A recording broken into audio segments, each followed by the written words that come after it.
দেখো আমরা কি বললাম, কনিক সেকশনে যে শর্তটা আমরা পেয়েছিলাম সেটা হচ্ছে এসপি বাই পিএম এটা ইকুয়াল টু ই। এর মানটা যদি আবার 1 হয়ে যায় তাহলে সেক্ষেত্রে হয়ে যাবে কি, এটা এটা এটা হবে প্যারাবোলা বা অধিবৃত্ত হবে। সেক্ষেত্রে আমার এসপি আর পিএম কি হয়ে যাবে, সমান হয়ে যাবে। আর কোনটাকে কি বলে আমরা অলরেডি জেনেছি, আমি আবারও বলছি, এটা হচ্ছে ফোকাস, নির্দিষ্ট বিন্দুটাকে কি বলছি, ফোকাস নাভি। এটা নিয়ামক বা ডিরেক্ট্রিক্স, এটা ডিরেক্ট্রিক্স বা নিয়ামক বলছি। এটা হচ্ছে শীর্ষবিন্দু বা ভার্টেক্স। এক্ষেত্রে ভার্টেক্সটাকে কোথায় নিয়েছি, ভার্টেক্সটাকে মূল বিন্দুতে নিয়েছি, এবং ভার্টেক্স থেকে আমার এই ফোকাসের দূরত্বটাকে এ বলেছি। তাহলে ডেফিনেটলি কি হবে, এটা a, 0 হবে। ঠিক আছে, এবারে একটা জিনিস একটু খেয়াল করো, এই ও বিন্দুটাও তো এই প্যারাবোলার উপর অবস্থিত।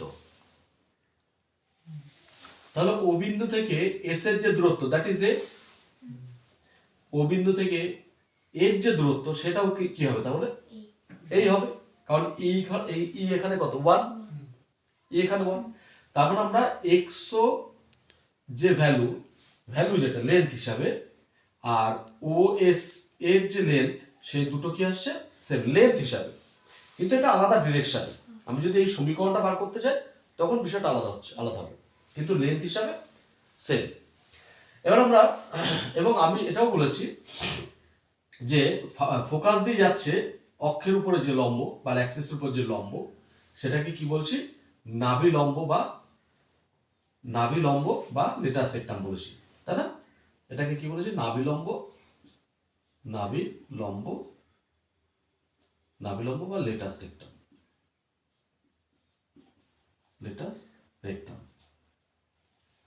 ঠিক আছে, এটা বলছি। এবার প্রশ্ন হচ্ছে আমার এই অধিবৃত্তের সমীকরণটা কি হবে।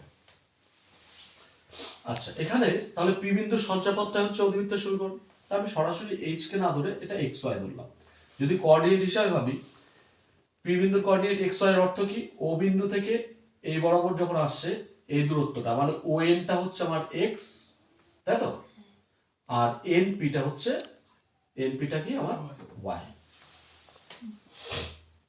ক্লিয়ার আছে? আর আমি যখন এই সমীকরণে বসাবো, S P square is equal two কত আসছে, পি এম স্কোয়ার, তাই তো পাচ্ছি, পি এম স্কোয়ার পাচ্ছি। এবার খেয়াল করে দেখো, সরাসরি আমরা করতে পারি।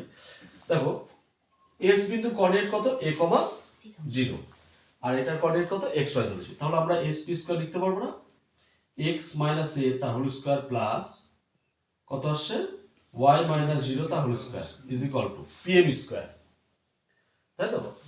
পি এম এই দূরত্বটা, দেখো এই দূরত্বের সাথে এই দূরত্বটা সেম হবে না, মানে পি এম এর সাথে আমার এক্স এন লেন্থ হিসাবে সেম হবে। এবার এক্স এন এর ক্ষেত্রে খেয়াল করো, ও এক্স এনটাকে আমি XO length plus O N length বলতে পারবো, XO length plus O N length বলতে পারবো, তাই তো। এবার এক্সো লেন্থ হিসাবে কত, এটা আমার এ, আর এটা কত, এটা হচ্ছে আমার এক্স কোঅর্ডিনেট। ঠিক আছে, তাহলে এই ক্ষেত্রে আমি বলতে পারবো এ প্লাস এক্স তার হোল স্কোয়ার। ঠিক আছে, তাহলে এখানে আসছে আমার ওয়াই স্কোয়ার, আর আমি এটাকে যদি ওপাশে নিয়ে যাই, আমার এটা আসছে এক্স প্লাস এ তার whole square minus x minus a তার হোল স্কোয়ার, আসছে তো। তাহলে এটা তো সেই ছোটবেলার সূত্র, a plus b whole square minus a minus b whole square, তার মানে কি সূত্র, 4a x। তাহলে আমরা সমীকরণটা কি পেলাম, y square equal to 4ax। এই অধিবৃত্তের সমীকরণটা আমরা পেলাম, যার শীর্ষবিন্দুটা মূল বিন্দুতে আর যার অ্যাক্সিসটা এক্স অ্যাক্সিস বরাবর, যার অ্যাক্সিসটা পজিটিভ এক্স অ্যাক্সিস বরাবর, আমি এটা এক্স অ্যাক্সিস হিসেবে বললাম, পজিটিভ এক্স অ্যাক্সিস বরাবর। ক্লিয়ার হচ্ছে? এবার আমি যে পয়েন্টগুলোকে এখানে হাইলাইট করেছিলাম, তার সেই সব বিষয়গুলো একটু আমরা দেখে নেবো, যে কোনটা কি, কার কোঅর্ডিনেট কি আসবে, কি লেন্থ আসবে, এগুলো দেখে নিই। দেখো আমরা নাভি প্রথম থেকে প্রকাশ করে আসছি, তার কোঅর্ডিনেট জেনে গেছি কত, এক্ষেত্রে ওটাকে শীর্ষবিন্দু বলেছি, তাহলে শীর্ষবিন্দুর কোঅর্ডিনেট কত আসছে, আচ্ছা, আমরা আরেকটা জিনিস হাইলাইট করছি, সেটা হচ্ছে নাভিলম্ব, তাই না? নাভিলম্ব, আচ্ছা, নাভিলম্বের লেন্থটা কত আসবে, এটা কত আসবে খেয়াল করো। আমার এইটা যদি আমার এ হয়, এটুকু তো এ, তাহলে এই বিন্দুর কোঅর্ডিনেট আমি এইটাকে যদি বার করতে পারি, তাকে 2 দিয়ে গুণ করলে টোটালটা পেয়ে যাবো, যেহেতু সিমেট্রিক, মানে এই অক্ষের উপরে যেভাবে আছে নিচে তাই আছে। তাহলে আমি এইটাকে যদি কোনোভাবে বার করতে পারি, তাহলে আমি টোটালটা পেয়ে যাবো। আচ্ছা, এই লেন্থটাকে যদি আমি বিটা ধরে নিই, তাহলে এল বিন্দুর কোঅর্ডিনেটটা কি হবে, এ কমা বিটা হবে। তাহলে এই এল বিন্দুর কোঅর্ডিনেট এ কমা বিটা, এটা কোথায় আছে, এটার উপর অবস্থিত। তাহলে সেক্ষেত্রে আমি যদি স্যাটিসফাই করি, তাহলে কি আসে, beta square is equal two কত আসে, 4a ইন্টু এ, তাই না? তাহলে beta square is equal two 4a square, তাহলে আমি বলতে পারবো beta is equal two 2a। আচ্ছা, বিটার মানটা ছিল আমার কি, এই লেন্থটা, তাহলে 2 বিটাটা হচ্ছে আমার নাভিলম্বের দৈর্ঘ্য। তাহলে এখানে কত আসছে, এল এল ড্যাশ ইকুয়াল টু 2 বিটা মানে 4a। তার মানে এই যে এক্স এর সঙ্গে যে টার্মটা এসে, এটা সবসময় কি হবে, নাভিলম্ব হবে, তার নাভিলম্বের দৈর্ঘ্য হবে। তার মানে যদি আমি এরকম একটা সমীকরণ দিয়ে দিই 2x, আমি যদি তোমাদের প্রশ্ন করি যে এখানে নাভিলম্বের দৈর্ঘ্য কত, তোমরা পরিষ্কার বলবে কি, এই এটার মান কত, 2। এবার যদি তোমাদের এখান থেকে জিজ্ঞাসা করা হয় যে এখানে মূলবিন্দু থেকে শীর্ষ কত দূরত্বে অবস্থিত, শীর্ষ কি ছিল, a, 0, তাই না? তাহলে এখান থেকে এর মানটা যদি আমি পেয়ে যাই, তাহলে দেখো s এর কোঅর্ডিনেটও পেয়ে যাবো না, 0.5, স্ট্যান্ডার্ড নোটেশন। ঠিক আছে, আরেকটা কি বলেছিলাম, আরেকটা বলেছিলাম ডিরেক্ট্রিক্স বা নিয়ামক, সেটা একটা সরলরেখা। তাহলে এই সরলরেখার সমীকরণটা কি হবে খেয়াল করো, এই সরলরেখাটা কার সাথে সমান্তরাল, y অক্ষের সমান্তরাল, y অক্ষের সমান্তরাল তো। তাহলে y অক্ষের সমান্তরাল সরলরেখার সমীকরণ আমরা কি লিখি, x is equal to constant লিখি।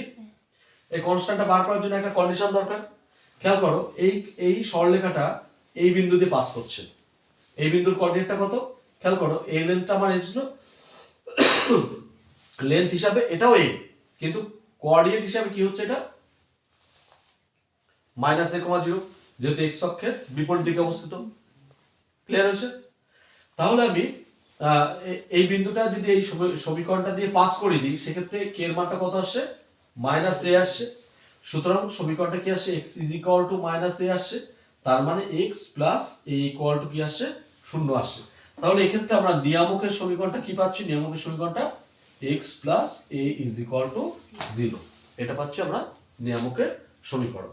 তাহলে একটা প্যারাবোলার কি কি পেলাম, তার সমীকরণ, তার অক্ষ, তার নাভি, তার শীর্ষবিন্দু, তার নাভিলম্বের দৈর্ঘ্য বা লেটার সেক্টর, এবং সাথে নিয়ামকের সমীকরণ।